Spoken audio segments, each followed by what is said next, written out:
Hello student, welcome to my channel. आज हम लोग एक छोटे से कंटेंट के रूप में learning disabilities, most important content, very important, आपकी विभिन्न प्रकार की परीक्षाओं में आप लोग भी इससे परिचित होंगे। ये आप लोगों के लिए कोई नया कंटेंट नहीं है। इससे हमेशा 2 से 3 प्रश्न हर एग्ज़ाम में आपसे पूछेगा। तो आइए चलते हैं। हमारा जो टॉपिक है अधिगम अक्षमता या विकार, जिसको बोलते हैं लर्निंग डिसेबिलिटीज। जो बच्चे होते हैं उनमें सीखने को लेकर बहुत सारी समस्याएं होती हैं। बच्चा कहीं न किसी तरीके से नहीं सीख पाता है, उसके कई रीजंस होते हैं। तो उसमें कुछ ऐसे डिसऑर्डर्स हैं, कुछ ऐसी डिसेबिलिटीज़ हैं जिनको हम यहाँ पर लेकर आए हैं। उसमें मैं आपको बता भी दूँगी कि ऐसी कौन सी जो डिसेबिलिटीज़ है वो वेरी इंपॉर्टेंट है। तो आइए चलते हैं। सबसे पहली जो डिसेबिलिटीज़ है वो है डिसलेक्सिया। वेरी इंपॉर्टेंट, आप लोग भी इससे परिचित हैं। डिसलेक्सिया जो है एक पठन संबंधी विकार है। पठन संबंधी विकार का मतलब कि बच्चा जो है जब कोई चीज़ पढ़ता है, रीडिंग करता है, तो उसको समस्या होती है। और पठन के साथ साथ वो अक्षरों में जो अक्षरों को है वो सीधे ढंग से पहचान नहीं पाता, उल्टे सीधे, मतलब ए को कुछ कहेगा, एम को डब्ल्यू, ए को वी, इस तरीके के भी अक्षरों को वो उल्टा सीधा पहचानता है। और पढ़ने की जो उसकी कुशलता होती है वो भी बहुत ही लो होती है। इसीलिए डिसलेक्सिया जो है पठन संबंधी विकार है और ये अक्सर एग्जाम में पूछा हुआ है, ध्यान रखिएगा, इम्पॉर्टेंट है। दूसरा है डिस्ग्राफिया। डिस्ग्राफिया जो ऐसा डिसऑर्डर है, इसमें क्या होता है, बच्चों के जो मोटर स्किल्स होते हैं, जो गामक क्रियाएं जैसे हाथ पैर इस तरीके की, तो जिससे बच्चों का लेखन कार्य बाधित होता है। यानी डिस्ग्राफिया जो है वो लेखन संबंधी विकार से संबंधित है। मोटर स्किल्स पर जो जब दुष्प्रभाव होता है, कह सकते हैं बैड इफेक्ट होना, तो वो होता है डिस्ग्राफिया। आप नाम से भी एक जो कह सकते हैं कि ट्रिक के रूप में ग्राफ मतलब ग्राफ अंकित होता है, बना हुआ होता है, तो उससे आप एक ट्रिक के माध्यम से पढ़ सकते हैं कि डिस्ग्राफिया मतलब लेखन संबंधी विकार। तीसरा है डिसकैलकुलिया। कैलकुलिया मतलब कैलकुलेशन, और कैलकुलेशन मतलब होता है गणना करनी। तो डिसकैलकुलिया जो एक बीमारी है, जिसमें क्या होता है, बच्चे गणितीय आंकड़ों को करने में बहुत ही असहज महसूस करते हैं। उनकी जो गणितीय क्रिएटिविटी होती है, कैपेसिटी होती है, बहुत ही वीक होती है, बहुत कमज़ोर होती है। तो कैलकुलिया यानी कैलकुलेशन से आप समझ सकते हैं गणितीय कौशल संबंधित विकार। मैंने यहाँ पर विकार नहीं इंक्लूड किया है, बट ये जानते रहिएगा, या डिसेबिलिटीज। इसके बाद है डिस्प्रैक्सिया। डिस्प्रैक्सिया जो है वो लेखन, पठन, गणना विभिन्न रूपों में, मतलब बच्चे लेखन संबंधी विकार से ग्रसित है, पठन संबंधी विकार से ग्रसित है, गणना संबंधी, यानी किसी न किसी 1-2 डिसेबिलिटी से ग्रसित यदि बच्चा होता है तो उसे बोलते हैं डिस्प्रैक्सिया। बहुत इंपॉर्टेंट है, ये तीनों तो बहुत ही इंपॉर्टेंट है, ध्यान रखिएगा। डिस्फेजिया। डिस्फेजिया जो है वाक संबंधित। वाक का मतलब होता है बोलना। जब बच्चा बोलता है, जैसे हकलाना, तुतलाना, इस तरीके की, जब वो बोलता है तो अपनी बातों को जल्दी से कह नहीं पाता, तो वाक संबंधी विकार जो है उसे बोलते हैं डिस्फेजिया। डिस्थीमिया जैसे डिस्टर्बेंस हो जाता है, एक कहते हैं फ्रस्ट्रेशन, तनाव, टेंशन, उसी को बोलते हैं डिस्थीमिया।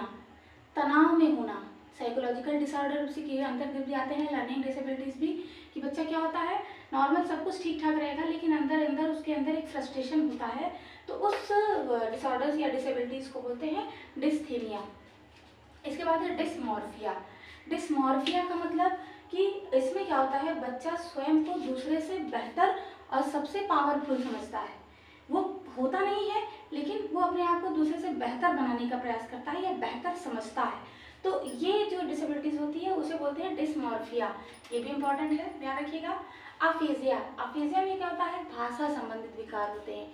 जैसे क्या कहते हैं, भाषा संबंधित विकार का मतलब कि कहाँ पर ती, कहाँ पर है, कहाँ पर चिन्हों का कैसे प्रयोग किया जाए। जैसे हम किसी लड़की से बात करते हैं, कहाँ जाती हैं, क्या करती हैं, तो ये एक उच्चारण जो कह सकते हैं भाषा संबंधित, कि हमें ज्ञान है कि हमें लिंग के आधार पर कैसे शब्दों का प्रयोग करके उच्चारण करना चाहिए। जैसे आप कहाँ जा रहे हैं, इस तरीके की जो भाव होते हैं भाषा संबंधित विकार, यानी जो भाषा का सही ढंग से रूपांतरण नहीं कर पाता। भाषा, क्योंकि आप जानते हैं कि भाषा के माध्यम से ही अपने विचारों का एक स्थान से दूसरे स्थान, एक व्यक्ति से दूसरे व्यक्ति में अपने विचारों का प्रदर्शन करते हैं, स्थानांतरण करते हैं। तो भाषा संबंधी यदि गतिविधियाँ बाधित होती हैं तो वो कौन सा डिसेबिलिटीज़ है? अफेजिया। इसके बाद है progeria. Progeria is a very important disabilities. Progeria, आपने एक मूवी देखी होगी पाग मूवी, यदि आपने देखी होगी तो आपने देखा होगा उसमें मेन लीड रोल में अमिताभ बच्चन प्रोजेरिया रोग से ग्रसित था। यदि आपको याद होगा तो, या नहीं याद होगा तो आप जरूर ऑनलाइन सर्च करिए। उसमें आप देखेंगे कि एक जो प्रोजेरिया बीमारी होती है इसमें कम आयु का बच्चा होता है और उसकी जो क्षमता होती है वो वृद्धावस्था के लक्षण आ जाते हैं। जब आप उस मूवी को देखेंगे तो अमिताभ बच्चन इसी बीमारी से ग्रसित है। इसी बीमारी से ग्रसित आपने देखा होगा, विद्या बालन है उसकी माँ बनी हुई है और वो अपने पिता से भी एजेड लगता है। 13 साल का बच्चा, लेकिन उसके जो लक्षण हैं, उसके जो तरीके हैं, उसका जो पर्सनालिटी है वो बिल्कुल वृद्धावस्था के लक्षणों पर कह सकते हैं पूरा डिमॉन्स्ट्रेट है। तो कहने का मतलब प्रोजेरिया जो बीमारी होती है, ऐसे बच्चे क्या होते हैं, कम आयु में ही वृद्धावस्था के शिकार होते हैं या वृद्धावस्था के लक्षण नजर आने लगते हैं। तो ये जरूर देखिएगा, आपको जरूर समझ में आ जाएगा। डिसमेंशिया। डिसमेंशिया में क्या होता है, स्मरण शक्ति कमजोर हो जाती है। स्मरण शक्ति कमजोर होना, कभी कभी होता है कि कम उम्र में ही स्मरण शक्ति हमारी बाधित होती है। और तो ये चीज़ होती है कि जैसे जैसे उम्र बढ़ती जाती है हम जो है कि प्रौढ़, फिर उसके बाद बुजुर्ग, अन्य अवस्था में आते जाते हैं तो वहाँ पर स्मरण शक्ति कमजोर होना जायज़ होता है। बट फिर भी कहीं ना कहीं ये डिसेबिलिटी, डिसमेंशिया जो है वो स्मरण शक्ति को कमजोर करना और अपनी बातों को सही ढंग से तर्क वितर्क या आमूल चिंतन न कर पाना, ये डिसमेंशिया डिसेबिलिटीज होती है। Auditory processing disorder. Auditory processing disorder जिसको बोलते हैं, इस तरीके से लिख के कभी नहीं पूछेगा एपीडी किससे संबंधित है, तो आप बताएंगे श्रवण संबंधित, जहाँ पर कहीं ना कहीं सुनने में बाधिकता होती है, सुनने में कंफ्यूजन होता है, बच्चे या लोग जो है कि किसी चीज़ को स्पष्टता के साथ सुन नहीं पाते, तो वो क्या है, वो है APD, auditory processing disorder. Sorry, visual perception disorder, यही है डिसऑर्डर जिसको बोलते हैं वीपीडी। इसमें क्या होता है, दृश्य प्रत्यक्षण।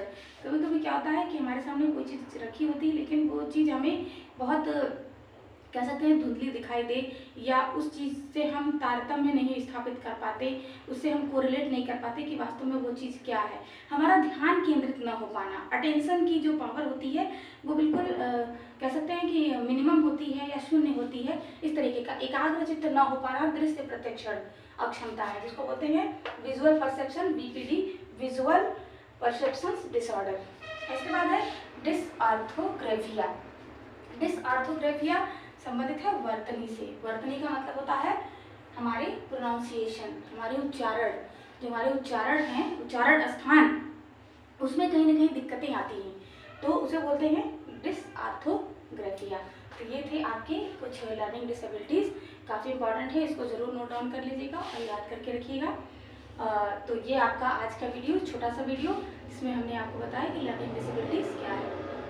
मैं एक बात और कहना चाहूँगी, कुछ बच्चों के कमेंट्स आए कि मैम आप यूपी-टेट और सी-टेट के बारे में बताइए। तो ऐसा है कि मैंने यूपी-टेट का एक जो है वीडियो बनाया हुआ है।